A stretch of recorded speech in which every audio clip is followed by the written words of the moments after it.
Hello.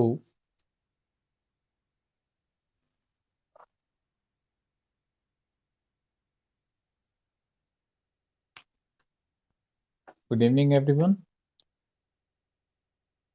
सो आज जो हमारा लाइव सेशन है उसमें मैं आपको एक्सप्लेन कर रहा हूँ हेल्थ सिस्टम इन इंडिया और health care delivery system in India जो है उसके बारे में मैं आपको एक्सप्लेन करूँगा। सो फर्स्टली एक ब्रीफ इंट्रोडक्शन मैं आपको दे देता हूँ कि ये टॉपिक है क्या। हेल्थ सिस्टम इन इंडिया जो है ये वो सिस्टम है जो हमें एक्सप्लेन करता है या बताता है या इंफॉर्मेशन देता है कि इंडिया में जो हेल्थ जो सिस्टम है वो कैसे चलता है।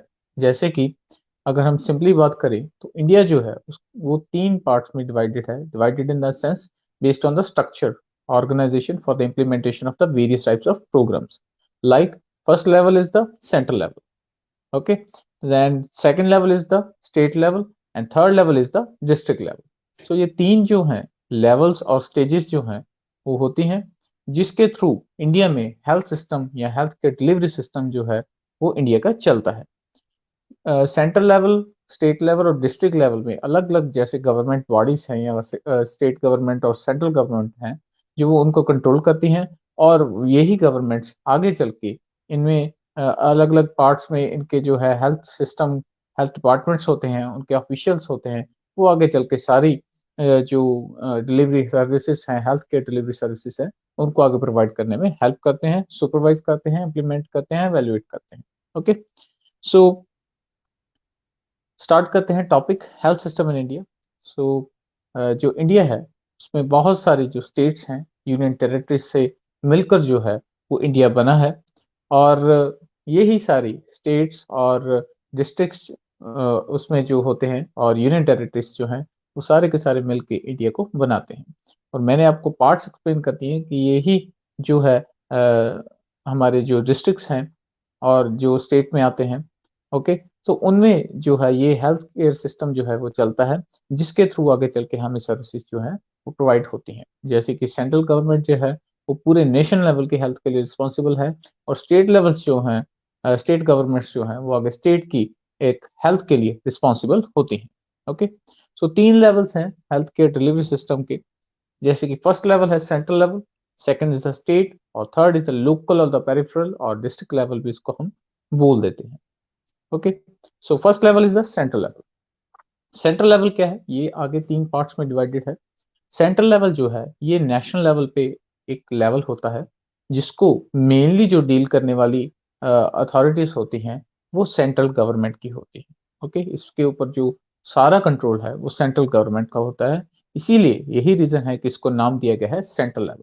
ओके, सो सेंट्रल लेवल जो है वो आगे तीन पार्ट्स में डिवाइडेड है, जिसके थ्रू जो है आगे सेंट्रल लेवल पे जो वर्किंग है हेल्थ के रिलेटेड वो चलती है। सो कौन कौन से तीन पार्ट्स हैं इसमें। फर्स्ट जो है पार्ट है union ministry of health and family welfare. Second जो है part that is directorate general of health services, it is also known as DGHS, short form में इसको हम डीजीएचएस बोल देते हैं, directorate general of health services. And third is a central council of health. So ये तीन parts जो हैं वो सेंट्रल लेवल पे होते हैं और यही तीन पार्ट्स आगे चल के सेंट्रल लेवल पे पूरे नेशनल लेवल के ऊपर आइदर ये इंटरनेशनल जो हमारे रिलेशनशिप्स हैं दूसरे कंट्री से वो भी यही डिपार्टमेंट्स डील करते हैं। सो फर्स्ट जो है इसमें पार्ट है that is union ministry of health and family welfare. Okay, so union ministry क्या है, एक सेंट्रल लेवल की अथॉरिटी है, और हम कह सकते हैं टाइप है उसमें एक जो डिपार्टमेंट है जो आगे चल के पूरे हेल्थ सिस्टम को कंट्रोल करता है और उनको सुपरवाइज करना, प्लानिंग करना पॉलिसीज की और उनकी इम्प्लीमेंटेशन और रिवोल्यूशन के लिए रिस्पॉन्सिबल जो है वो union ministry of health and family welfare होता है। ओके, सो यूनियन मिनिस्टर जो है इसमें जो ऑर्गेनाइजेशनल स्ट्रक्चर है वो कैसे है। सो यूनियन मिनिस्टर जो है वो उसमें एक हेड है जो, ओके, सो हेल्थ मिनिस्टर जो है एट द नेशनल लेवल पे होंगे वो होंगे इसके जो हम कह सकते हैं ऑर्गेनाइजेशन में कौन कौन से पर्सन होते हैं। स्टेट जो अलग अलग स्टेट्स हैं उनके जो हैं आगे हेड्स होंगे, जैसे कि हेल्थ मिनिस्टर्स हो सकते हैं, डिप्टी मिनिस्टर्स हो सकते हैं, तो वो आगे चल के इसके मेंबर्स होते हैं अलग अलग स्टेट्स के। और ये आगे चल के ये जो डिपार्टमेंट है union ministry of health and family welfare जो है, वो आगे 2 पार्ट्स में डिवाइडेड है। सो 2 पार्ट्स कौन-कौन से हैं? First is department of health and second is department of family welfare. Okay? So first जो है डिपार्टमेंट ऑफ हेल्थ है, ये मैं आपको एक्सप्लेन कर रहा हूँ यूनियन मिनिस्ट्री के under. So department of health में क्या है, सेक्रेटरी जो है, सेक्रेटरी एक ऑफिशियल पोस्ट है, एक पर्सन है जिसको अपॉइंट किया जाता है एज अ सेक्रेटरी। ओके, तो सेक्रेटरी जो है गवर्नमेंट ऑफ इंडिया का, वो जो है हेड होता है डिपार्टमेंट ऑफ हेल्थ का। उसके अंडर जो है बहुत सारे डेप्यूटी सेक्रेटरीज और लार्ज एडमिनिस्ट्रेटिव स्टाफ जो है, उसमें बहुत सारे आगे जो ऑफिशियल्स हैं वो आ जाते हैं, वो इनके अंडर काम करते हैं for the planning purpose and for the implementation and evaluation of different types of services, health services. Okay, joint secretary भी इनके साथ काम करते हैं डिपार्टमेंट ऑफ हेल्थ में। और जो ये सेक्रेटरी होता है, यही सेक्रेटरी आगे चल के जो है डिपार्टमेंट ऑफ फैमिली वेलफेयर के भी हेड होते हैं, और उसमें भी इनके अंडर जो है बहुत सारा एक एडमिनिस्ट्रेटिव स्टाफ है जो एक लार्ज नंबर में वो वर्क करता है। ओके, सो ये था एक brief introduction about the union ministry of health and family welfare. So ये ऑर्गेनाइजेशन के बारे में था। अब मैं आपको एक्सप्लेन कर रहा हूँ इसके फंक्शंस क्या होंगे। फंक्शंस क्या हैं? 2 टाइप के फंक्शंस आते हैं union ministry of health and family welfare में। उनको अलग-अलग नाम दिए गए हैं। फर्स्ट नेम जो है वो आता है यूनियन लिस्ट के under functions, and second name जो आता है that is under the concurrent list. Okay, so first जो है यूनियन लिस्ट के अंदर कौन-कौन से फंक्शन हैं, सो मैं आपको एक्सप्लेन कर रहा हूँ, आप नोट भी कर सकते हैं। सो फर्स्ट जो है international health relation and administration of port quarantine.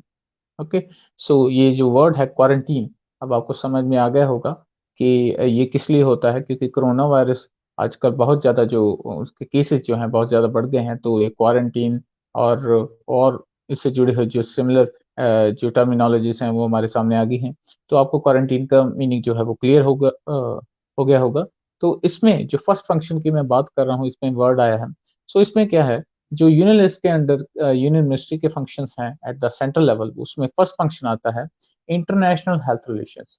India जो है वो अपने दूसरे देशों के साथ भी, जो भी दूसरे देश हैं दुनिया में, उनके साथ एक रिलेशनशिप हेल्थ के रिलेटेड वो कायम करके रखता है कि कुछ एक मान लीजिए ड्रग्स जो हैं जो इंडिया में अवेलेबल नहीं है, वो मंगवाई जाती हैं इंडिया के द्वारा, और जो इंडिया में अवेलेबल हैं वो दूसरी कंट्रीज मंगवा सकती हैं। कोई ऐसी मेडिकेशंस, मशीन्स जो हेल्थ सर्विसेज में हमें ज़रूरत है, जिनकी टेक्नोलॉजीज़, सो वो जो है एक्सचेंज उनका चलता रहता है। तो यही मतलब हो रहता है इंटरनेशनल हेल्थ रिलेशंस का। ओके, और ज़रूरत के टाइम पे अगर इंडिया को ज़रूरत है तो किसी कंट्री से हेल्प ले सकता है, किसी और कंट्री को हेल्प तो वो इंडिया से भी हेल्प ले सकता है। सो ऐसे करके इंटरनेशनल हेल्थ रिलेशंस बनाना ये यूनियन मिनिस्ट्री की ज़िम्मेवारी रहती है। सेकंड, इसमें पोर्ट क्वारंटाइन आया गया है, जिसका मतलब है कि डिजीज़ जो है, वो एक कंट्री से दूसरी कंट्री तक ट्रैवल ना करे। जैसे कि अब आप देख रहे हैं कि कोरोना वायरस से इन्फेक्टेड अगर कोई भी पर्सन्स हैं, तो उनको एयरपोर्ट पे उनको चेक किया जा रहा है, और अगर कोई बाहर से पर्सन आ रहा है, तो उनको 14 डेज़ का क्वारंटीन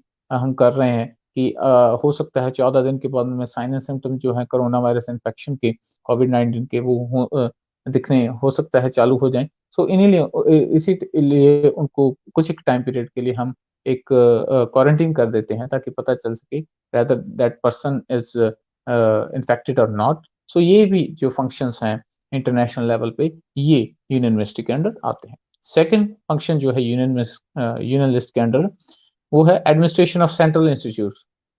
बहुत सारे सेंट्रल इंस्टीट्यूट्स हैं जिनमें जो सेंट्रल लेवल के अंडर चलते हैं, सेंट्रल गवर्नमेंट के अंडर चलते हैं।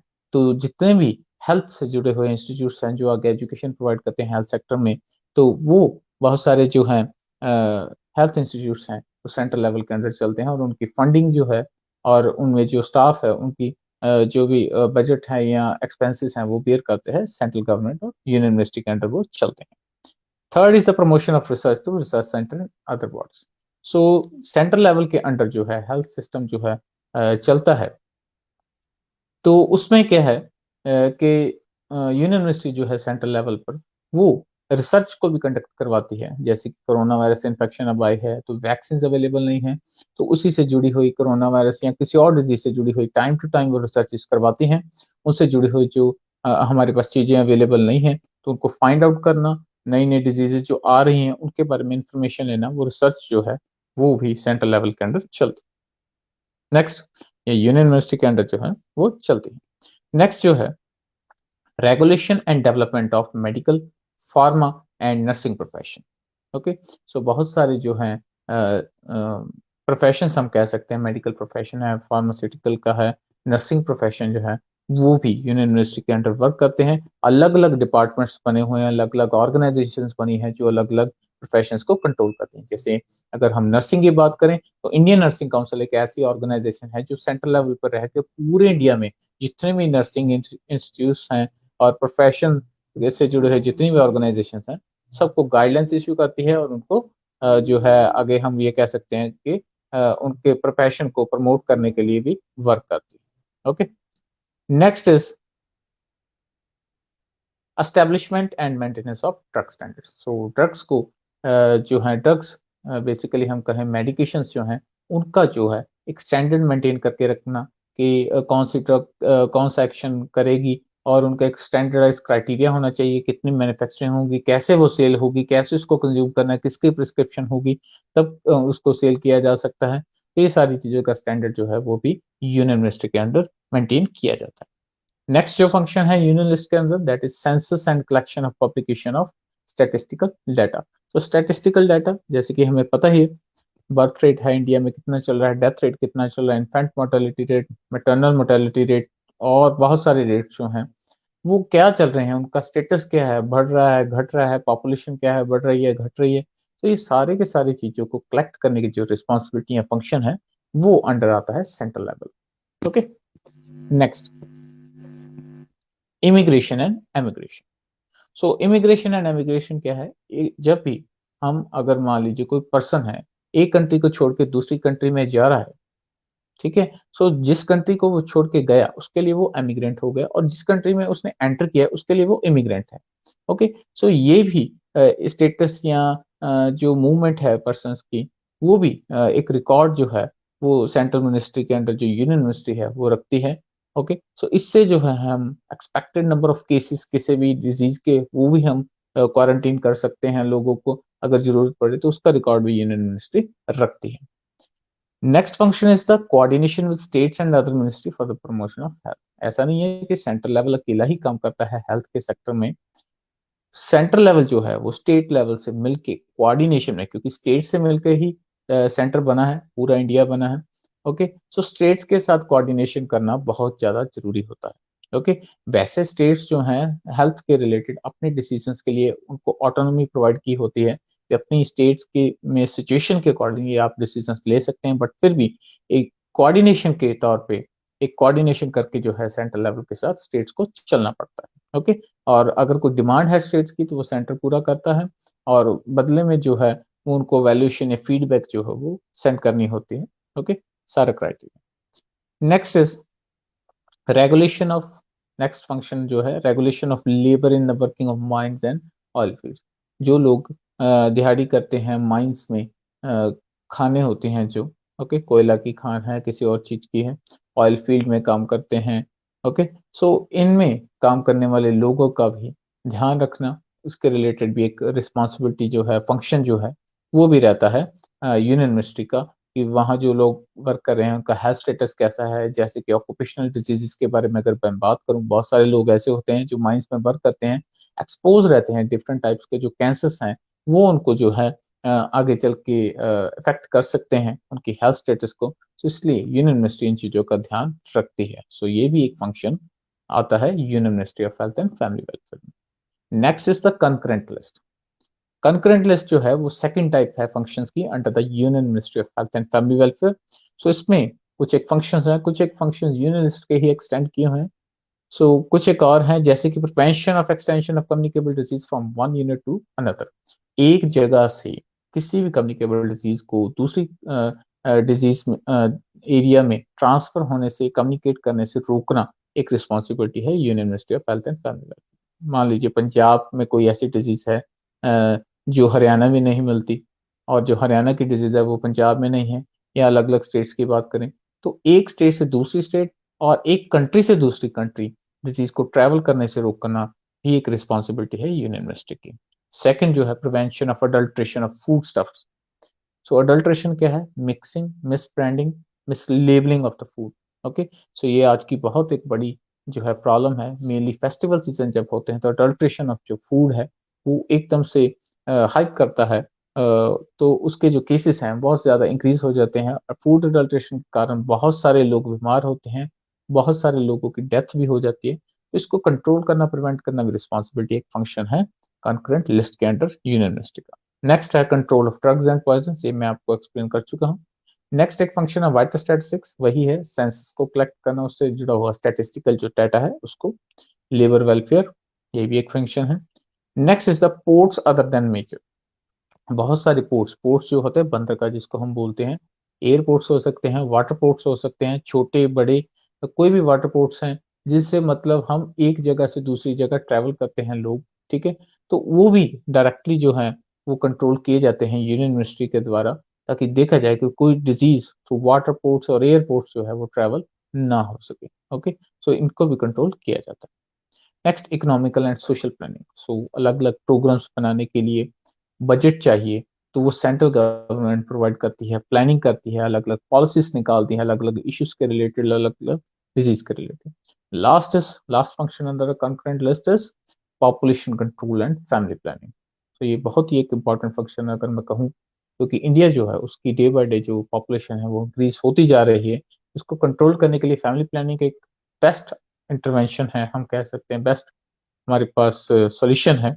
सो इसको, इन दोनों चीज़ों को, पॉपुलेशन को कंट्रोल करना, फैमिली प्लानिंग को इम्प्लीमेंट करवाने का वर्क जो है वो यूनियन मिनिस्ट्री के ही अंडर आता है। Okay, so that was all about the Union Ministry of Health and Family Welfare and organization and its functions. Okay, so that was the first part in the central level. Next, second part in the central level is Directorate General of Health Services, and in short form it is spelled as DGHS. Okay, so DGHS is Directorate General of Health Services. Most of the time, it is a very important question that is asked by the external examiner during the community health nursing viva, either in the BSc fourth year or post basic second year, or either in the GNM course. So ये बड़ी बार ये question जो है वो पूछा जाता है, that what is the full form of DGHS, what is the organization, what is the function. So as a whole this topic is important. So director general of health services क्या है? DGHS जो है वो principal adviser होता है government को, जो central government है उसमें बहुत medical and public health matters जो होते हैं उनमें गवर्नमेंट को एडवाइस करने के लिए एक पोस्ट है director general of health services. As a whole is a department. Okay, so DGHS जो है वो असिस्ट उनको करने के लिए एडिशनल डीजीएचएस अवेलेबल है and team of deputies. Okay, so उनसे जो जूनियर हैं या डेप्यूटीज हैं उनके अंडर जो है काम करते हैं। बहुत सारा जो एडमिनिस्ट्रेटिव स्टाफ है वो भी इनके अंडर काम करता है। ओके, सो एग्जांपल जैसे है कि डीजीएचएस क्या क्या कंट्रोल करता है, that includes the medical care and the hospital, public health care and the general administration. Functions क्या हैं डीजीएचएस के? फर्स्ट आ जाता है जनरल फंक्शन। सो जनरल फंक्शन में आ जाता है प्लान करना, कोऑर्डिनेट करना, प्रोग्राम बनाना, उनको प्लान करना, प्रोग्राम का अप्रेजल करना, ठीक है, जितने भी हेल्थ इश्यूज हैं कंट्री में उन सभी का। Okay, next is the specific function. तो ये जनरल फंक्शन के बारे में मैंने आपको बता दिया। नेक्स्ट जो है that is specific function. Specific function में क्या आ जाता है? International health relation and quarantine. So जैसे हमने यूनियन मिनिस्ट्री के अंडर जो फंक्शन पढ़ा था यूनियन लिस्ट के अंडर, तो यही एक फंक्शन इसमें भी है, स्पेसिफिक फंक्शन जो है international health relation and quarantine. And next जो है मेजर पोर्ट्स जो हैं इंडिया के, जो जैसे कि कोलकाता, विशाखापट्टनम इंटरनेशनल एयरपोर्ट्स, वो भी डीजीएचएस के अंडर आते हैं for the checking of the various cases of the different type of diseases. ठीक है, सो वो भी जो है इनके अंडर आते हैं, ये एडमिनिस्टर करते हैं। नेक्स्ट जो है control of the drug standards. जैसे मैंने आपको एक्सप्लेन किया, जो ड्रग्स हैं, मेडिसिन हैं, उनके रिलेटेड जो उनका स्टैंडर्ड एक मेंटेन करना है, उनमें क्वालिटी और क्वांटिटी बना के रखना। ओके, सो ये सारी चीजें जो है वो भी डीजीएचएस के अंडर जो है कंट्रोल की जाती हैं। किसी भी ड्रग को इलीगली सोल्ड ना होने देना। ओके, सो ये सारी चीजें जो है मैंडेटरी की जाती हैं under the control of drugs. Next is the post graduate training. So post graduate training function जो है, बहुत सारे ऐसे इंस्टीट्यूट्स हैं जिसके लिए जिसकी रिस्पॉन्सिबिलिटी जो है वो डीजीएचएस के अंडर चलती है। वो पोस्ट ग्रेजुएट इंस्टीट्यूट्स डीजीएचएस के अंडर उनकी सुपरविजन में चलते हैं, और यही पोस्ट ग्रेजुएट इंस्टीट्यूट्स आगे चल के अलग अलग प्रोफेशंस में, मेनली हेल्थ सेक्टर्स के अलग अलग जो प्रोफेशंस हैं उनमें आगे जो स्टूडेंट्स हैं उनको पोस्ट ग्रेजुएशन की जो डिग्री है वो प्रोवाइड करने में जो है वो उनके लिए सुपरवाइज करते हैं। ओके, जैसे कि कुछ एक नाम है, all India institute of hygiene and public health at Kolkata and mental health जो इंस्टीट्यूट है बैंगलोर में। सो वो डायरेक्टली जो है वो डीजीएचएस के अंडर वर्क करते हैं। Next function is the medical education. बहुत ही एक इंपॉर्टेंट फंक्शन है इंडिया में मेडिकल एजुकेशन को कंट्रोल करने के लिए। सो जो सेंट्रल डायरेक्टरेट होते हैं वो इंचार्ज होते हैं, बहुत सारे मेडिकल कॉलेजेस के इंचार्ज हैं, और ये इनकी सुपरविजन और गाइडलाइंस के अंडर ही ये मेडिकल कॉलेजेस इंडिया में चलते हैं। Next is the national health programmes. So national health programme में आ जाता है जितने भी हमारे प्रोग्राम्स हैं, जैसे कि national AIDS control programme, vitamin A deficiency programme, anaemia control programme है, मिड डे मील, और बहुत सारे जो ऐसे प्रोग्राम हैं जो हमारे नेशनल लेवल के हैं। उनमें बहुत सारे जो प्रोग्राम हैं तो वो इनके कोऑर्डिनेशन से ही चलते हैं। डीजीएचएस जो है वो प्लान करता है, अमेंडमेंट्स करनी है, कोई चेंजेस करने हैं, कोई मॉडिफिकेशंस करनी है, तो उनके अंडर होती है। Last function is the health intelligence. Health intelligence का मतलब इसमें है कि जो हेल्थ से जुड़ी हुई स्टैटिस्टिक्स हैं उनको कलेक्ट करके उनको ये चेक करना कि आगे इन फ्यूचर और इन प्रेजेंट हमें क्या कैसे स्टेप्स लेने चाहिए। अगर स्टैटिस्टिक्स बढ़िया नहीं है, नेगेटिव में जा रहे हैं, तो उनको कंट्रोल करने के लिए कैसे हम कौन कौन से जो हमारे पास स्ट्रेटजीज हैं हम कैसे यूज कर सकते हैं। तो वो सभी की सभी चीजें हेल्थ इंटेलिजेंस में आ जाती हैं। कंटेंट अवेलेबिलिटी, अगर मैं नाम दूं एक छोटा सा, कि हेल्थ से जुड़ी हुई जो इन्फॉर्मेशन हमारे पास अवेलेबल होगी, ओके, सो उसके साथ जुड़ा हुआ जो कंटेंट हमारे पास होता है, वाइटल स्टैटिस्टिक्स हैं और बहुत सारी चीजें हैं, तो उसको हम हेल्थ इंटेलिजेंस बोलते हैं, और उसको कलेक्ट करने का वर्क भी जो है वो डीजीएचएस के अंडर होता है। Okay, so that was all about the DGHS. Third is the central council of health and family welfare. दो पार्ट्स मैंने आपको एक्सप्लेन कर दिए हैं सेंट्रल लेवल के under. One was the Union Ministry of Health and Family Welfare, and second was the DGHS, that is Directorate General of Health Services. Now I'm explaining the third part, that is Central Council of Health and Family Welfare. तो Central Council of Health and Family Welfare जो है setup किया गया था अगस्त 1952 में, और किस लिए? For the promotion and coordination and concerned action between the centre and the state. Centre और स्टेट के बीच में कम्युनिकेशन के तौर पे, कम्युनिकेटर के तौर पे वर्क करने के लिए अगस्त 1952 में इसको बनाया गया। ओके, सो कुछ एक फंक्शंस जो हैं इसके थ्रू जो किए जाते हैं उनके बारे में मैं आपको एक्सप्लेन कर देता हूं। जैसे कि कुछ एक फंक्शंस हैं। फर्स्ट फंक्शन जो है, to consider and recommend the broad outline of the policies in regard to matter concerning health.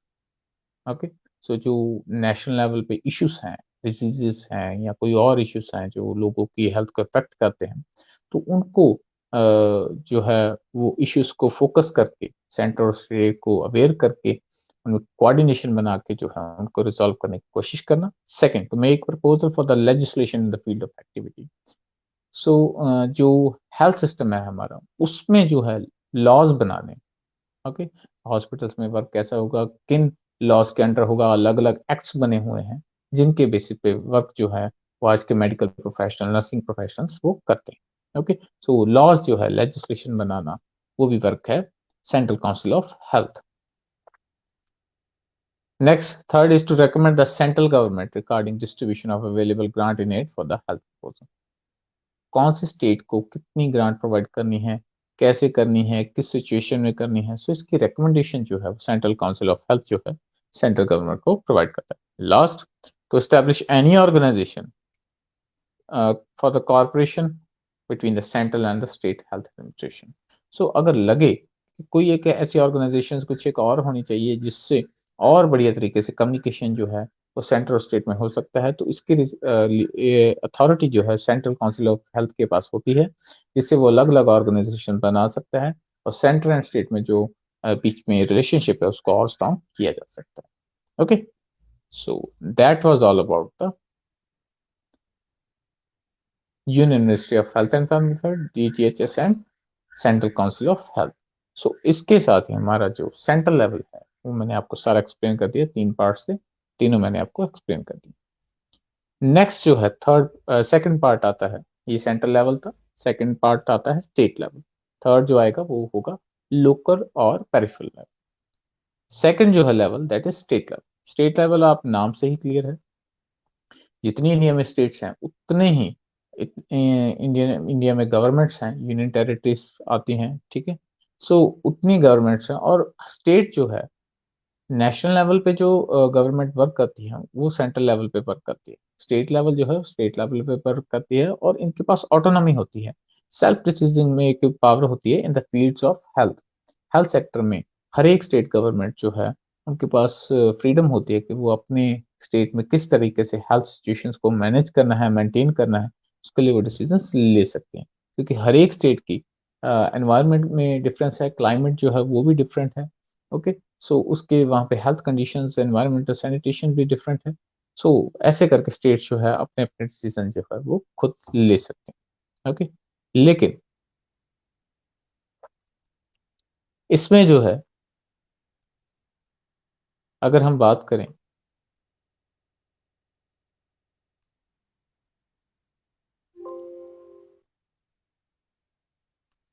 अगर हम बात करें स्टेट में, स्टेट में भी आगे पार्ट्स में डिवाइडेड है। स्टेट लेवल जो है वो आगे पार्ट्स में डिवाइडेड है। कौन कौन से पार्ट्स हैं इसमें? 3 पार्ट्स हैं, जैसे कि फर्स्ट आ जाता है state ministry for health and family welfare. जैसे सेंट्रल लेवल में था union ministry of health and family welfare, इसमें है state ministry for health and family welfare.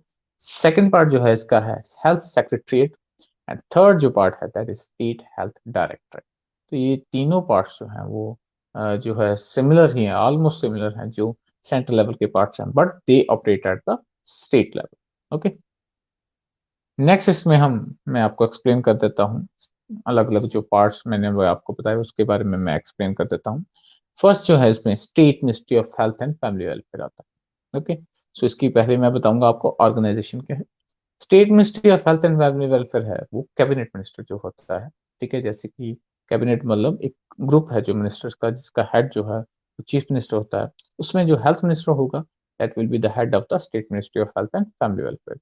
Okay, and deputy minister जो होगा वो भी इसके साथ होंगे। Minister of the cabinet rank is the political head of the department, ठीक है।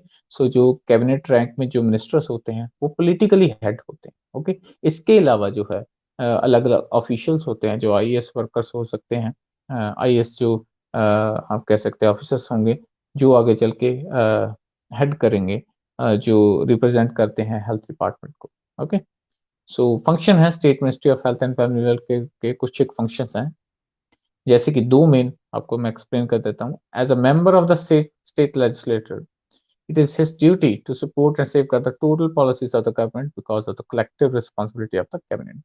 मेनली जो स्टेट में हेल्थ की रिस्पॉन्सिबिलिटी है, वहां पे कौन सी पॉलिसीज होंगी उसकी जो रिस्पॉन्सिबिलिटी है वो होती है state ministry of health and family welfare की। अगर हम ये कहें कि ये मेन पार्ट है एक स्टेट हेल्थ मिनिस्ट्री में, ठीक है, तो ये एक मेन पार्ट के तौर पे वर्क करता है। सेकंड जो है state ministry of health and family welfare जो है वो पॉलिसीज को अप्रूव भी करता है, कौन कौन सी पॉलिसीज उस स्टेट में चलेंगी, आगे चल के वो कैसे वर्क करेंगी और उनके वर्क से क्या क्या बेनिफिट्स होंगे। ओके, ये सारी चीजें जो है वो चलती हैं state ministry of health and welfare family welfare के अंडर। ओके, ये था इसके ऑर्गेनाइजेशन। ओके,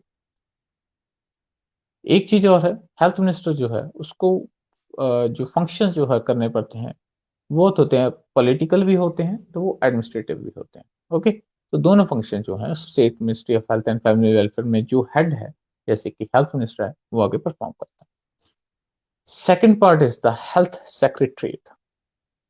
हेल्थ सेक्रेटरीट जो होता है that is the second part in the state. Okay, so इसका मेन काम क्या है? जितने भी, यहाँ मैं आपको एक लाइन में एक्सप्लेन करूं अगर, तो in order to keep a record of the health policies framed by the political heads and watch over their implementation. जैसे कि जितनी पॉलिसीज बनी हैं वो कैसे वर्क कर रही हैं, उनमें क्या रिजल्ट्स आ रहे हैं, वो सारी की सारी चीजें एक डिपार्टमेंट देखता है और उसको बोलते हैं हेल्थ सेक्रेटरीट।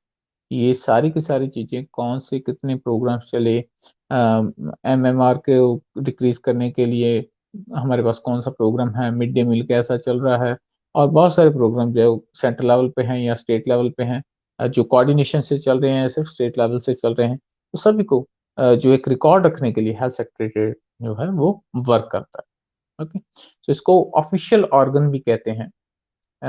जो स्टेट मिनिस्ट्री है, स्टेट हेल्थ का हम अगर कहें, उसको एक ऑफिशियल ऑर्गन के तौर पे भी काउंट किया जाता है। Next, the secretary of the state government is the senior officer of Indian administrative services. मैंने आपको पहले भी बताया कि जो पॉलिटिकल हेड्स होते हैं वो तो होते ही हैं, लेकिन इसके अलावा भी बहुत सारे ऑफिसर्स होते हैं, जैसे कि mainly IAS officer, Indian administrative services के जो ऑफिसर्स होते हैं, हाईली एक्सपीरियंस्ड जो होते हैं, उनको एक सेक्रेटरी के तौर पे जो सेक्रेटरीट में वो वर्क करते हैं, और एक अलग से डिपार्टमेंट देखते हैं, जैसे कि एजुकेशन के लिए है, हेल्थ के लिए भी एक सेक्रेटरी जो है वो अपॉइंट किया जाता है स्टेट गवर्नमेंट के द्वारा, और इनको असिस्ट करने के लिए एडिशनल सेक्रेटरी होते हैं, और बहुत जो वर्कर्स हैं, कह सकते हैं एडमिनिस्ट्रेटिव स्टाफ है, वो भी इनके अंडर वर्क करता है। और इसके अंडर कुछ एक फंक्शंस आते हैं, जो हेल्थ सेक्रेटरीट है उनके अंदर जो वो फंक्शन जो उन्होंने परफॉर्म करने हैं वो क्या क्या है। फर्स्ट फंक्शन जो है, assisting the minister in policy making. जो मिनिस्टर हैं, हेल्थ मिनिस्टर हैं, उनको पॉलिसी मेकिंग में असिस्ट करना, क्योंकि जो आईएएस ऑफिसर्स होते हैं मेनली वो डील करते हैं, या हायर के ऑफिशियल्स होते हैं, उनको एक्सपीरियंस होता है डिसीजन मेकिंग में, और वो प्रिडिक्ट कर सकते हैं कि कैसे क्या चीजें होनी चाहिए, तो वो असिस्ट करते हैं मिनिस्टर को पॉलिसी मेकिंग में। Second, formulation, review, and modification of the broad policy outline. Okay, so नई नई पॉलिसी बनाना, पुरानियों को रिव्यू करना और मॉडिफाई करना। ओके, सो ये दोनों चीजें आती हैं फंक्शंस में। Third, execution of the policy, plan करना भी और एग्जीक्यूट करना भी फंक्शन है हेल्थ सेक्रेटरी का। Next, coordination with the government of India and other state governments. जो स्टेट गवर्नमेंट है वो हमेशा ही सेंट्रल गवर्नमेंट के साथ मिलके वर्क करके जो है वो चलती है, तो हेल्थ सेक्रेटरीट के थ्रू जो है सेंटर और स्टेट में आपस में वर्क भी करते हैं। जो हेल्थ स्टेट लेवल के हेल्थ है, ओके, मिनिस्ट्री है, वो हेल्थ सेक्रेटरीट के थ्रू जो है, और आगे सेंट्रल काउंसिल ऑफ हेल्थ के थ्रू भी चलकर जो है वो आगे वर्क करती है, कोऑर्डिनेट करती है आगे चल के जो सेंट्रल लेवल के साथ। Okay, next, last is the control for the smooth and efficient functioning of administrative machinery. जो स्टेट लेवल पे, स्टेट के अंदर जो स्टेट लेवल में डिपार्टमेंट में हेल्थ डिपार्टमेंट की मशीनरी है, उसको स्मूथ एक रन करने के लिए जो रिस्पॉन्सिबिलिटी है वो भी हेल्थ सेक्रेटरी की होती है। सो that was all about the functions of the health secretary. Okay, and now next is the third part, that is state health directorate. So state health directorate जो है वो थर्ड पार्ट होता है। जैसे कि डीजीएचएस वर्क करता है at the, हम कह सकते हैं कि सेंट्रल लेवल पे, वैसे स्टेट हेल्थ डायरेक्टरेट है जो स्टेट लेवल पे वर्क करता है। तो इसमें आ जाते हैं फर्स्ट जो है organization, the director of the health and family welfare is the principal advisor to the state government on all matters relating to medicine and public health. तो जैसे कि वो डीजीएचएस पहले प्रिंसिपल एडवाइजर था, तो इसमें स्टेट हेल्थ डायरेक्टर में director जो होता है हेल्थ एंड फैमिली वेलफेयर में, वो प्रिंसिपल एडवाइजर होता है स्टेट गवर्नमेंट को ऑन द मैटर्स और the issues related with the health. Okay, so वो इसमें अपना जो है प्रोवाइड करते हैं, अपने सजेशंस प्रोवाइड करते हैं, एडवाइस करते हैं कि स्टेट में किन चीज़ों की ज़रूरत है, कौन सी पॉलिसीज़ बनी होनी चाहिए, सो इनके बारे में एक्सप्लेन करते हैं। ओके, नेक्स्ट जो है अगर बात करें हम स्टेट हेल्थ डायरेक्टरेट के बारे में, उसमें डायरेक्टर जो है वो हेड के तौर पे वर्क करते हैं, उनके साथ joint directors, regional joint directors and deputy and assistant directors जो हैं मेजर विंग के, वो काम करते हैं। Okay, and talking about the functions. First function is to provide adequate medical care through hospitals, dispensaries, health centers, and mobile domiciliary units, both in the rural and urban areas. As a whole अगर हम देखें तो जितने भी hospitals and dispensaries हैं, health centres हैं, वो किसी भी स्टेट में डायरेक्ट के अंडर चलते हैं। उनको स्मूथली रन करना, हॉस्पिटल्स को, डिस्पेंसरीज को, सबकी रिस्पॉन्सिबिलिटी है स्टेट हेल्थ डायरेक्टरेट की। Second, to make proper arrangement for medical education and research. Okay, so जो मेडिकल एजुकेशन और रिसर्च है, उनका प्रॉपर अरेंजमेंट करना। ठीक है, कैसे मेडिकल एजुकेशन जो है स्मूथली चलेगी, स्टूडेंट्स को कैसे हम मोर, अगर बात करें क्रिएटिव एजुकेशन की और बढ़िया एजुकेशन की सिस्टम, मेडिकल एजुकेशन का कैसे हम इम्प्रूव कर सकते हैं, स्टेटस कैसे इम्प्रूव कर सकते हैं, अलग अलग प्रोफेशंस को कैसे हम प्रमोट कर सकते हैं, सारी की सारी चीजें और रिस्पॉन्सिबिलिटी जो है वो स्टेट हेल्थ डायरेक्टरेट के होते हैं। ओके, नेक्स्ट जो फंक्शन है that is proper implementation of national health programme. So state health director का ये फंक्शन होता है भी, जो स्टेट में चल रहे हैं, आइदर वो सेंट्रल गवर्नमेंट से आए हुए प्रोग्राम्स हैं या स्टेट गवर्नमेंट के बनाए हुए हैं, सबको स्मूथली रन करना। Next, to make provision for the personal and impersonal health schemes. So जितने भी स्कीम्स हैं, जैसे कि इम्यूनाइजेशन सर्विसेज हैं, न्यूट्रिशन सर्विसेज हैं, स्कूल हेल्थ सर्विसेज हैं, okay, industrial health, family planning, rural and urban sanitation है, एंड लॉट अदर्स जो है, और सभी के सभी को जो है स्मूथली इंप्लीमेंट करवाने की रिस्पॉन्सिबिलिटी इन्हीं की है। Next, control of the food and drug administration. So food और ड्रग दोनों के साथ जुड़े हैं, उनके स्टैंडर्ड्स को मेंटेन करना, से जुड़े हुए इश्यूज को प्रिवेंट करने की रिस्पॉन्सिबिलिटी, जैसे फूड अडल्ट्रेशन को प्रिवेंट करना, ड्रग के स्टैंडर्ड को मेंटेन करना, ये रिस्पॉन्सिबिलिटी जो है वो स्टेट हेल्थ डायरेक्टरेट की है। Next is collection and dissemination of health information. जैसे कि हम सेंसस कलेक्ट करते हैं, सेम थिंग यही है। स्टेट में अगर हम बात करें तो इसमें जो है, अगर हम इसमें बात करें स्टेट में, तो इसमें जो रिस्पॉन्सिबिलिटी है कलेक्ट करने का, डाटा कलेक्ट करने का, डिसेमिनेट करने का, इंफॉर्मेशन जो है, बर्थ रेट एक स्टेट में क्या चल रहा है, डेथ रेट क्या चल रहा है, एंड डिफरेंट डिफरेंट जो हेल्थ स्टेटिस्टिक्स हैं वो कलेक्ट करने की रिस्पॉन्सिबिलिटी इन्हीं की है। नेक्स्ट इज ईएसआई स्कीम, उसको कंट्रोल करो, इम्प्लीमेंट करना इनके फंक्शन के अंडर है। एंड प्रोफेशनल, नेक्स्ट फंक्शन जो है enforcement of the professional standards. जो प्रोफेशनल स्टैंडर्ड्स हैं किसी भी डिपार्टमेंट के, किसी भी प्रोफेशन के, अगर नर्सिंग है, मेडिकल है, डेंटल, किसी भी के हम लगा लें, तो सभी को प्रॉपरली इम्प्लीमेंट करना और इम्प्लीमेंट करवाना इनकी रिस्पॉन्सिबिलिटी है।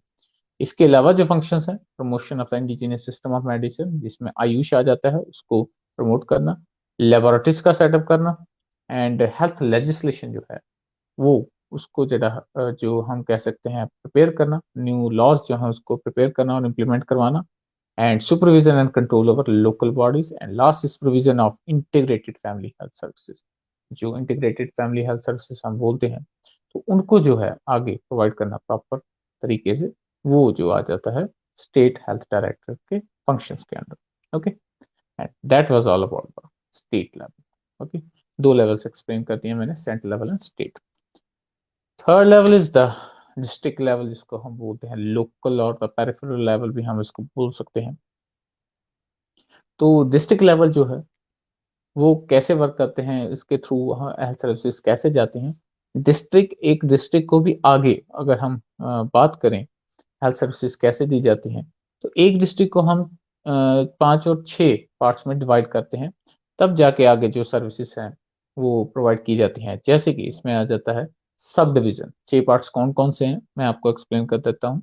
और इससे मैं पहले बता दूं, डिस्ट्रिक्ट जो है वो ग्रास रूट लेवल पर होता है, जिसपे हम जाके सर्विसेज को प्रोवाइड कर देते हैं। ओके, इसमें प्लानिंग नहीं, जस्ट इम्प्लीमेंटेशन मोस्टली जो है इम्प्लीमेंटेशन करनी है, क्योंकि जिन लोगों को हमने सर्विसेज देनी है वो इसी लेवल पे मोस्टली जो होते हैं। ऐसा नहीं सेंट्रल स्टेट पे नहीं होते, वो लेवल्स हैं। डिस्ट्रिक्ट लेवल एक ग्रास रूट लेवल के तौर पे काउंट होता है। तो कौन कौन से 6 लेवल्स हैं? फर्स्ट जो आता है सब डिविजन, सेकंड इज तहसील और द तालुका, कईयों में हम बोल देते हैं। Third is the community development blocks, and fourth is municipality and the corporations, and next is the villages and panchayat. तो ये 6 पार्ट्स हैं जिनमें हम एक डिस्ट्रिक्ट को डिवाइड करते हैं। डिवाइड करने के बाद अलग अलग उनमें ऑर्गेनाइजेशंस हैं, छोटी बड़ी मिला के बहुत सारी ऑर्गेनाइजेशंस हैं। और डीसी, जो डेप्यूटी हम कमिश्नर कह सकते हैं, डिस्ट्रिक्ट कलेक्टर कह सकते हैं, कि हम सॉरी डिप्टी कलेक्टर जो है, और डिस्ट्रिक्ट कलेक्टर है। ओके, सो वो जो है आगे चल के सर्विसेज के प्रोवाइड कराने के लिए एक इंचार्ज के तौर पे डिस्ट्रिक्ट के लिए वर्क करता है। ओके, और थोड़ी सी मैं चीजें मैं आपको बता देता हूँ, ये डिस्ट्रिक्ट लेवल था। ओके, तो इसमें मैं मेनली आपको बता देता हूँ, जैसे कि सब डिवीजन है, तहसील है, तालुका, ये मतलब जो 6 ब्लॉक्स हैं कुछ एक पॉपुलेशन कवर करते हैं। जैसे कि आपको बता देता हूँ, तहसील जो है वो एक तहसीलदार के अंडर चलती है। ये वाइवा के क्वेश्चंस हैं, मोस्टली पूछे जाते हैं। ओके, सो जो तहसील है वो तहसीलदार जो उसका एक हेड के तौर पे वर्क करता है। 200 to 600 जो विलेजेस हैं वो एक तहसील में आते हैं। ओके, नेक्स्ट जो आ जाता है तहसील। नेक्स्ट जो है ब्लॉक, जो है वो एक यूनिट होता है रूरल प्लानिंग का और डेवलपमेंट का। और इसमें जो है 100 विलेजेस, एक जो ब्लॉक में 100 विलेजेस आते हैं, और जितनी पॉपुलेशन एक सीएससी कवर करता है उतनी ही पॉपुलेशन, ऑलमोस्ट उतनी ही पॉपुलेशन एक ब्लॉक भी कवर करता है, that is 80,000 to 1,20,000 population.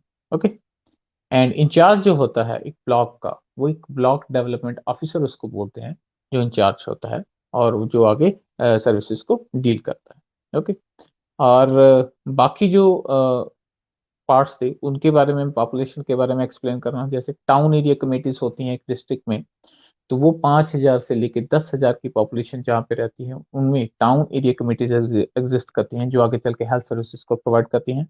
Municipal boards होते हैं जिनमें 10,000 से लेके 2 लाख तक की, जिन सिटीज में, जिन एरियाज में पॉपुलेशन होती है 2 लाख तक की, 2 लाख तक की पॉपुलेशन में म्यूनिसिपल जो है वो बोर्ड एग्जिस्ट करता है, जिसमें एक हेड होता है जिसको चेयरमैन बोल दिया जाता है, म्यूनिसिपल बोर्ड का चेयरमैन होता है। एंड जो 2 लाख से ज्यादा वाले पॉपुलेशन के, जैसे मान लीजिए पंजाब में अमृतसर है, पटियाला है, और बहुत बड़े बड़े शहर लुधियाना है, उनमें जो है कॉरपोरेशन एग्जिस्ट करती हैं, और वहां पे जो हेड होता है उसको हम बोलते हैं मेयर, उसको बोला जाता है। ओके, फंक्शंस जो है, कुछ एक फंक्शन जो ये करते हैं, वो कौन कौन से फंक्शंस हैं? ये जो म्यूनिसिपल बोर्ड्स एंड कॉर्पोरेशन है, टाउन एरिया कमेटीज, ये क्या फंक्शन करती हैं? जैसे कि बेसिक फंक्शन, जैसे कि construction and maintenance of the road, road को बनाना, उसकी कंस्ट्रक्शन करना, मेंटेन करना, sanitation, street lightning, water supply, and maintenance of the hospitals and dispensary जो उस एरिया में है उनको मैनेज करना, एजुकेशन के रिलेटेड वर्क करना, एंड बर्थ एंड डेथ जो होते हैं उनको रजिस्टर करना। ओके, सो ये जो मैंने बताया टाउन एरिया और municipal boards and corporation, mainly rural जो हैं अर्बन एरियाज में। अगर हम बात करें रूरल एरिया पे, सेकंड जो बात है और एक मेन इंपॉर्टेंट टॉपिक इसमें आ जाता है, तो वहां पे चलता है पंचायती राज। तो पंचायती राज एक शॉर्ट नोट मोस्टली जो है वो पूछा जाता है, तो एग्जाम्स में मेनली शॉर्ट नोट में 5 मार्क्स के क्वेश्चन में ये आ जाता है। तो रूरल एरिया की अगर हम बात करें तो वहाँ पे जो इम्प्लीमेंटेशन अथॉरिटी या अथॉरिटीज वर्क करती है, ऑर्गेनाइजेशन वर्क करती है, तो वह वो होती है पंचायती राज। तो पंचायती राज जो है रूरल जो सेल्फ गवर्नमेंट के तौर पे वर्क करती है। तो इसको आगे पार्ट्स में डिवाइड किया जाता है। 3 लेवल्स हैं इसके, जैसे कि पंचायत जो होती है वो विलेज लेवल पे होती है, पंचायत समिति ब्लॉक लेवल पे, और जिला परिषद जो है हम इसको डिस्ट्रिक्ट लेवल पे बोलते हैं। दोबारा एक्सप्लेन कर देता हूँ। पंचायत विलेज लेवल पे, पंचायत समिति जो है वो ब्लॉक लेवल पे, और जो डिस्ट्रिक्ट लेवल पे है वहां पे पंचायती राज सिस्टम को हम बोलते हैं जिला परिषद, जो एक अथॉरिटी है, एक ऑर्गेनाइजेशन हम बोल सकते हैं। ओके, तो ये वर्क करके आगे सर्विसेज प्रोवाइड करते हैं। तो विलेज लेवल जो है उसको आगे 3 पार्ट्स में डिवाइड किया जाता है, जैसे कि ग्राम सभा, ग्राम पंचायत और न्याय पंचायत। ये मैं पंचायत की बात कर रहा हूँ जो कि विलेज लेवल पे एग्जिस्ट करती है। तो इनके बारे में मैं एक्सप्लेन कर रहा हूँ। ग्राम सभा क्या होती है? असेंबली होती है, जो अडल्ट्स होते हैं, जो एक एरिया में लोग रहते हैं जिनको हम अडल्ट्स कहते हैं, 18 ईयर से अबव की एज के हैं। ओके, तो वो 2 साल में एक बार मिलते हैं और मीटिंग्स रखते हैं, और इन्हीं से मिलकर ग्राम सभा जो है वो बनती है। ओके, तो ये डिस्कस करते हैं, बहुत सारे मैटर्स हैं, कोई एरिया के इश्यूज हैं, टैक्सेशन कैसे हैं, एनुअल प्रोग्राम्स कौन से होंगे।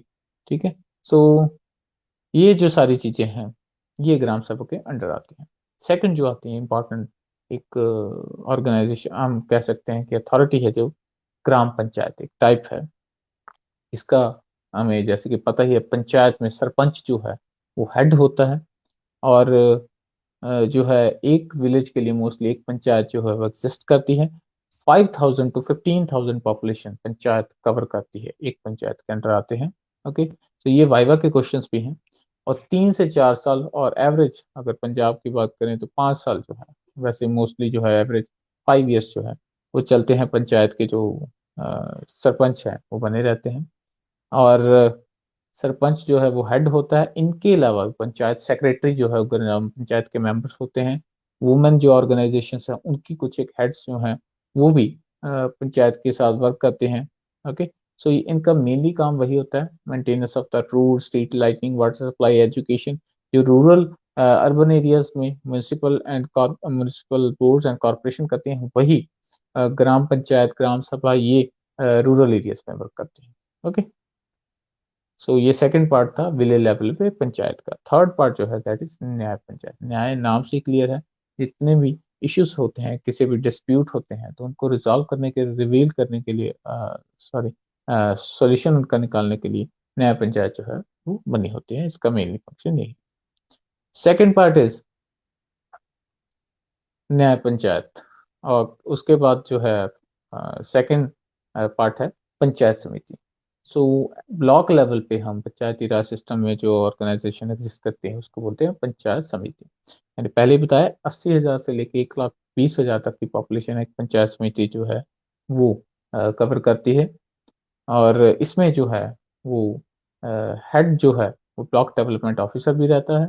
और पंचायत के जो अलग अलग सरपंच, अलग अलग पंचायत हैं उनके जो रिप्रेजेंटेटिव्स है, जैसे कि अलग अलग विलेजेस के sarpanch, representative of the women, schedule caste जो है, स्केड्यूल ट्राइब्स के जो हेड्स हैं, वो भी सब मिलके जो है पंचायत समिति जो है उनके मेंबर ये होते हैं। ओके, और डिस्ट्रिक्ट जो कलेक्टर है वो भी इनका मेंबर होता है, नॉन वोटिंग मेंबर होता है, उनको चूज करने की जरूरत नहीं पड़ती। ओके, फंक्शन इसके भी सेम है सारे के सारे। एंड लास्ट में आ जाता है at district level. Block level पे पंचायती राज सिस्टम को पंचायत समिति बोलते हैं, विलेज लेवल पे पंचायत, और डिस्ट्रिक्ट लेवल पे हम बोलते हैं जिला परिषद। सो जिला परिषद क्या है?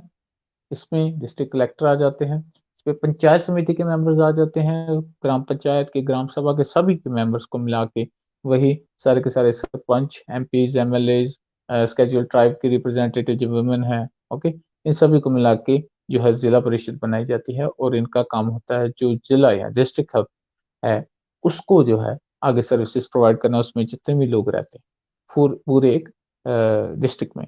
2% जो है इनके साथ एडमिनिस्ट्रेशन के होते हैं, जो जिनको एक्सपीरियंस होता है पब्लिक लाइफ और रूरल डेवलपमेंट के एरिया में उनको एक्सपीरियंस होता है। एजुकेशन या उनका कोई स्पेसिफाइड एजुकेशन उनकी होती है, क्वालिफिकेशन होती है। ओके, और फंक्शंस इनके सेम ही हैं जो मैंने आपको पहले एक्सप्लेन किए, जो कि म्यूनिसिपल बोर्ड्स एंड कॉर्पोरेशन के फंक्शन अर्बन एरियाज में, वही इनके रूरल एरियाज में। Okay, so that was all about the health system in India और health care delivery system in India. कैसे ये और अलग अलग लेवल्स पे, 3 पार्ट्स मैंने आपको बता दिए, सेंटर, स्टेट और डिस्ट्रिक्ट लेवल। आगे उनकी टाइप्स थी वो मैंने सारी सारी आपको एक्सप्लेन कर दी कि कैसे इंडिया में हेल्थ सिस्टम जो है से जुड़ी हुई हम पॉलिसीज प्रोग्राम्स बनाते हैं, कैसे उनको इम्प्लीमेंट जो है आगे वो किया जाता है। Okay, so that was all about the topic. अगर आपके कोई क्वेश्चन हैं तो आप पूछ सकते हैं। तो नेक्स्ट जो है वो अगले लाइव सेशन में नया टॉपिक जो है मैं आपको एक्सप्लेन करूँ।